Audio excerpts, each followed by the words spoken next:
বলে স্বীকার করেছে।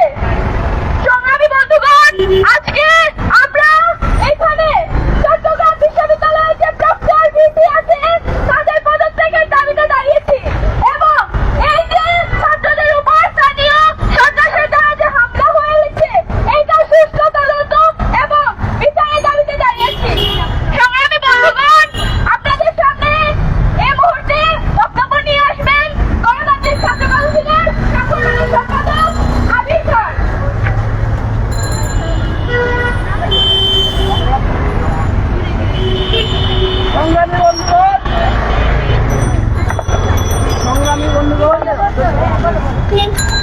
আমরা এখানে উপস্থিত হয়েছি, যে যেখানে আছে আমার দল, আমার সংগঠন গণতান্ত্রিক ছাত্র কাউন্সিলের পক্ষ থেকে বিপ্লবী শুভেচ্ছা নিবেন। আমরা এখানে দাঁড়িয়েছি কালকে চট্টগ্রাম বিশ্ববিদ্যালয়ে আমার এক বোন টিউশন পড়াতে গিয়ে একটু লেট করার কারণে কে একটা তাকে তার গায়ে টাচ করে। এর প্রতিবাদে যখন আমার ভাইয়েরা তাকে টাচ করার কারণে যখন তাকে অ্যাটাক করে, তারপর তাকে শেষ করে চট্টগ্রামের এলাকাবাসী। এর প্রতিবাদে চট্টগ্রাম বিশ্ববিদ্যালয়ে রাত 2টার পর থেকে হামলা চলে ছাত্রদের উপর। কিন্তু আমাদের প্রশাসন বাহিনী যখন যায় এখানে, এরপরে অবস্থা কিছুটা সীমিত আসে, কিন্তু রাত 4টা-5টার পর থেকে অবস্থা আরো বিগতিক হতে থাকে। কিন্তু প্রশাসন বাহিনী তখন আর কোনো খোঁজখবর নেই। চট্টগ্রামের যে প্রক্টর আছে, বিসি আছে, তারা হাতে চুরি লাগিয়ে বসে আছে। তারা ওই জায়গায় বসে আছে, এই বিষয়ে কোনো মতামত নেই, তাদের কোনো অগ্রগতি নেই। আমার ভাইদের উপর হামলা হচ্ছে, আমার বোনদের উপর হামলা হচ্ছে, তারা বসে আছে ওই বড় বড় দালান কুটায়। আমাদের উপদেষ্টা ডক্টর ইউনিস, উনি এসি করে বসে আছে, আমাদের বোনদের উপর হামলা হচ্ছে। এই জুলাই অভ্যুত্থানের পরে, এই জুলাই অভ্যুত্থানে আমার বোনদের যে পরিমাণ অবদান ছিল, তারা যা করেছে তা এই মুহূর্তে অস্বীকার করা হচ্ছে। তাদেরকে কোনো নিরাপত্তা দেওয়া হচ্ছে না এই বাংলাদেশে। আমরা চট্টগ্রামের বিসি প্রক্টরকে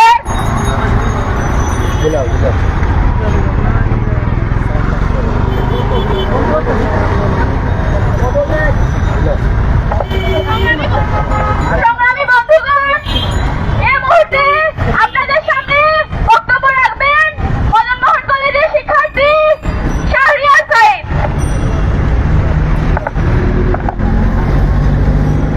সংগ্রামী সিলেটবাসী, আপনারা হয়তো সবাই অবগত আছেন দেশের বর্তমান পরিস্থিতি নিয়ে। কালকে একটা ছোট্ট বিষয়কে ইস্যু করে এখনো পর্যন্ত চট্টগ্রাম বিশ্ববিদ্যালয়ে হামলা চলছে। এমতো অবস্থায় আমাদের সরকার ব্যর্থ, ইন্টারিম সরকার চুপ আছে প্রশাসন, চুপ আছে সেনাবাহিনী।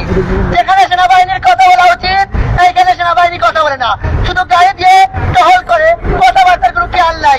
বর্তমানে বাংলাদেশের আইন ব্যবস্থা, প্রশাসন সবকিছু এতটাই ব্যর্থ যে একটা মেয়েকে টিউশন থেকে লেট হওয়ার জন্য তার গায়ে একটা দারোয়ান হাত তুলে, যার প্রতিবাদে তার ভাই বোনরা দাঁড়ানোর বলে রাত থেকে এখনো অব্দি চট্টগ্রাম বিশ্ববিদ্যালয়ে হামলা করছে। তার প্রতিবাদে আমরা এখানে দাঁড়িয়েছি। শুধু তা নয়, আপনারা সবাই জানেন জুলাইয়ের পর থেকে এখনো অব্দি 1 বছর পেরিয়ে গেছে, কিন্তু এই ইন্টারিম ব্যর্থ ইন্টারিম কিছুই করতে পারে না। আমাদের মনে হয় অতি বিলম্বে এই সরকারকে পদত্যাগ করতে হবে। এই সরকার একটা ব্যর্থ সরকার, যেই সরকার শুধু পোস্ট করা পারে, পোস্টের বিনিময়ে আর কিছুই পারে না। যেই সরকার লোক দেখানোর পোস্ট করে আর কিছুই করে না। আমাদের দেশের বর্তমান পরিস্থিতি রাজনীতি না, হাসিলা নীতি চলে। যেরকম হাসিলা শুধু পোস্ট করতে যে তদন্ত হবে, বিচার হবে, কিন্তু বিচারের কোনো খোঁজ খবর নাই। ঠিক এইরকম ইন্টারিম শুধু তদন্তই করে, বিচারের কোনো খোঁজ নাই। এটা একটা দেশ বা এটা কোনো এনজিও নয়। এনজিও সরকারকে আমার মনে হয় অতি বিলম্বে পদত্যাগ করতে হবে। এনজিও চালানো আর দেশ চালানো এক নয়।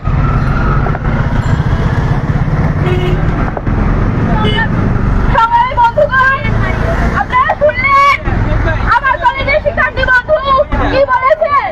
আপনারা দেখলেন গত 2 দিন আগে যে পরিমাণ বোমের জন্য ওই ভিপি নূরকে হামলা করা হয়েছে, সেখানে ভূপেন্দ্র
আমাদের ছাত্রদের উপর নিপীড়নের বিরুদ্ধে।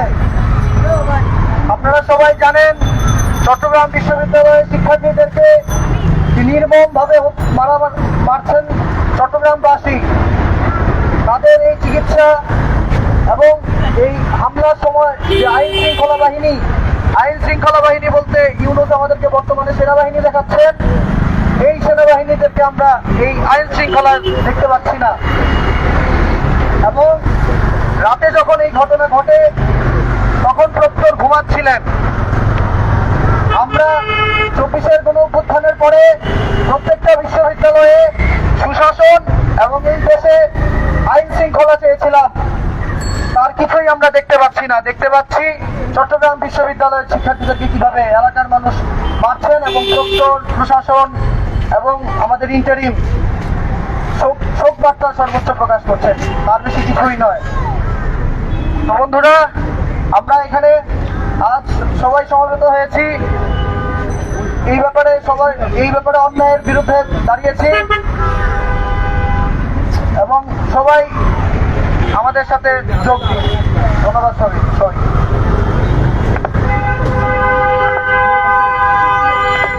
সংগ্রামী বন্ধুগণ, এ পর্যায়ে আপনাদের সামনে বক্তব্য রাখবেন এমসি কলেজের শিক্ষার্থী নীল।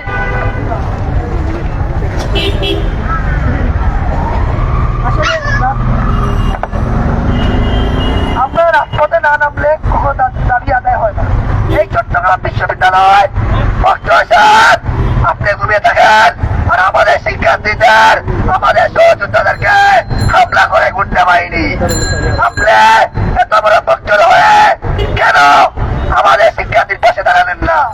আজকে যদি আপনার পাশে দাঁড়াতেন তাহলে কখনো গুন্ডা বাহিনী আমাদের পরে হামলা করতে পারতো না। আজকে চট্টগ্রামে হামলা হয়েছে, 2 দিন পরে আমাদের শাহজালাল বিশ্ববিদ্যালয়ে হামলা হতে পারে। এই হামলা হওয়ার আগে, মামলা হওয়ার আগে আমরা 64 জেলার শিক্ষার্থী ঐক্যবদ্ধ হয়ে এই সন্ত্রাস বাহিনীকে রুখে দাঁড়াবো। আমরা এই ম্যাজিস্ট্রেট পাওয়া হয়েছে সেনাবাহিনীকে, কিন্তু সেনাবাহিনী থেকে আমরা আমাদের প্রত্যাশামূলক সেবা পাচ্ছি না। সেনাবাহিনীকে আরো কঠোর হতে হবে, কিন্তু যেখানে কঠোর হওয়ার কথা সেখানে হয় না, যেখানে না হওয়ার সেখানে হয়। পুলিশ বাহিনী থেকে যদি খবর দেয় তারা বলে আমরা নাকি ক্ষমতা নাই, পুলিশ বলে নাকি ক্ষমতা নাই। পুলিশদেরকে আবার আগের ক্ষমতা দেওয়া উচিত, কিন্তু শেখ হাসিনা যে লালন পালন করতো, কুত্তার মতো রুটি খাবে পুলিশকে আনা হতো, এরকম আমরা পুলিশ চাই না। পুলিশকে আবার ক্ষমতা দেওয়া হোক, আবার সাদাকে সাদা বলো, কালোকে কালো বলো।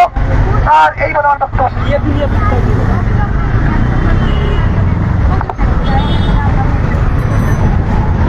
সংগ্রামী বন্ধুগণ, আপনারা শুনলেন এতক্ষণ আমরা কি নিয়ে আজকে এই রাজপথে দাঁড়িয়েছি। সংগ্রামী বন্ধুগণ, 2 দিন পরে আমাদের রাজপথে দাঁড়াতে হয়, অথচ জুলাই গণঅভ্যুত্থানে আমাদের আকাঙ্ক্ষা ছিল যেন আমরা একটা নিরাপদ বাংলাদেশে থাকতে পারি। অথচ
পারবে।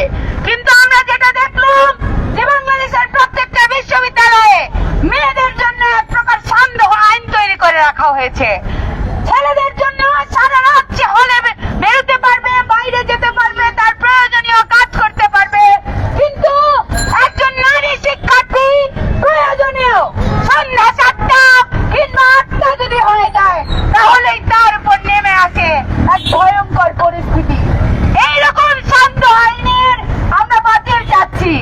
একই সাথে আমরা বলছি যে বিশ্ববিদ্যালয় প্রশাসন, যে প্রক্টর, যে ভিসি গত কয়েকদিন আগেও জুলাইয়ে সম্মুখ সারিতে অবদান রাখা আমার যে বোনেরা ছিল, সেই বোনেদের বলেছিল হানি ট্র্যাপ বলে তাদেরকে নানাভাবে কুরুচিপূর্ণ কুৎসিত বক্তব্য দিয়ে বহিষ্কার পর্যন্ত করেছিল বিশ্ববিদ্যালয় থেকে। সেই প্রক্টর, সেই ভিসি গতকালকে আমার বোনেদের নিরাপত্তা দিতে ব্যর্থ হয়েছে। সেই প্রক্টর এবং সেই ভিসি আপনারা দেখবেন গতকাল রাতে যখন ছাত্রদের উপর হামলা হচ্ছে তখন তারা এসি রুমে বসে পরিস্থিতি পর্যবেক্ষণ করছেন।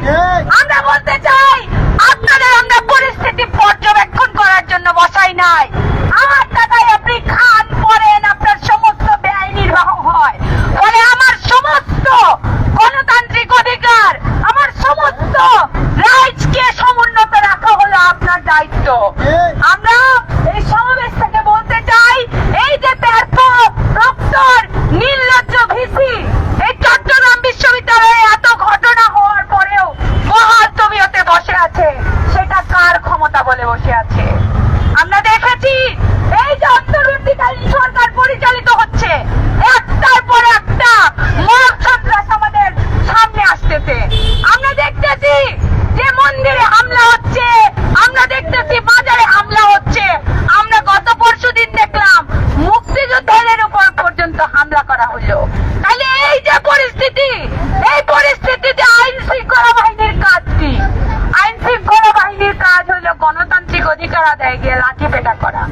আমরা দেখেছি গত পরশুদিন রাতে এই গণ অধিকার পরিষদের নেতা নুরুল হক নূরের উপর যেভাবে করে তারা পিটিয়ে তাদের যে জিঘাংসা মেটালো, সেটা কিসের বহিঃপ্রকাশ? সেটা হলো সে যে পাওয়ার পেয়েছে এই অন্তর্বর্তীকালীন সরকারের কাছ থেকে, সেই পাওয়ারের প্র্যাকটিস করা। কোন ধরনের গণতান্ত্রিক আন্দোলনে এই বাহিনীগুলোকে আপনারা দেখতে পাবেন না। এই বাহিনীগুলো সবসময় গণতান্ত্রিক আন্দোলনগুলো বন্ধ করার, নস্যাৎ করার জায়গায় তারা কাজ করে। কিন্তু গতকালকে ওই চট্টগ্রাম বিশ্ববিদ্যালয়ে যখন আমার ভাই রক্তাক্ত হচ্ছে, এখন পর্যন্ত যে ভাইয়ের উপর হামলা করা হচ্ছে সেই ভাইকে রক্ষা করার দায় কিন্তু এই ধরনের বাহিনীগুলো নেয় নাই। ফলে আমরা বলতে চাই, এই সমস্ত কিছুর দায় সর্বোপরি এই অন্তর্বর্তীকালীন সরকারকে, যারা আর্মিকে ম্যাজিস্ট্রেসি পাওয়ার দিয়ে রেখেছে। আমার দেশের আইন চলবে, আমার দেশের সরকার সেই আইনকে সমুন্নত রাখবে, সেই আইনকে চালাবে। কিন্তু আমরা দেখলাম এই অথর্ব সরকার, যে সরকার জুলাইয়ের রক্তের উপর দাঁড়াইছে, সেই অথর্ব সরকার ফেসবুকে রাষ্ট্র পরিচালনা করে, ফেসবুকে স্ট্যাটাস দেয়, তীব্র নিন্দা ও প্রতিবাদ জানাচ্ছি। আরে ভাই, আপনার কাজ কি নিন্দার প্রতিবাদ জানানো? তাহলে আপনারা আমি বসাইছি কিসের জন্য? যদি না পারেন নির্লজ্জতার নাক খতিয়া চেয়ার থেকে নামেন, প্রয়োজনে জনগণ ওই দায়িত্ব নিবে। ফলে আমরা বলতে চাই, এই ধারাবাহিকতা বন্ধ করতে হবে অবিলম্বে। আমার ছাত্র ভাইদের উপর যারা হামলা করেছে তাদেরকে চিহ্নিত করে বিচারের আওতায় আনতে হবে। বিশ্ববিদ্যালয়ের সান্ধ্য আইন মেয়েদের জন্য বাতিল করতে হবে এবং এই প্রক্টর ভিত্তিতে অবিলম্বে অপসারণের মধ্য দিয়ে চট্টগ্রাম বিশ্ববিদ্যালয়কে কলঙ্ক মুক্ত করতে হবে। আজকে যারা এখানে উপস্থিত হয়েছেন, চট্টগ্রাম বিশ্ববিদ্যালয়ের ছাত্রদের উপর যে হামলা হলো, সেই হামলার আমরা প্রতিবাদ করছি।